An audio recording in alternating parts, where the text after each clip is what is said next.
வாங்கி வந்தவளோ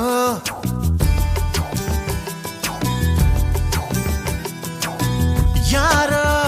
அவள் கண்ணகியின் பேத்தி என்று மண்ணில் வந்தவளோ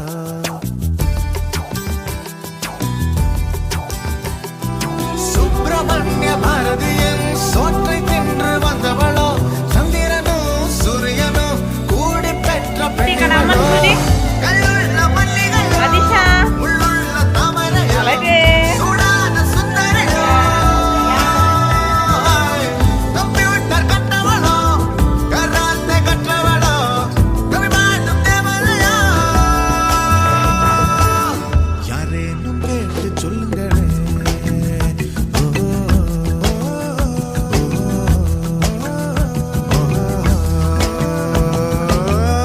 வானம் சேலை கட்டி சென்றது வீதியில மனம் நின்றது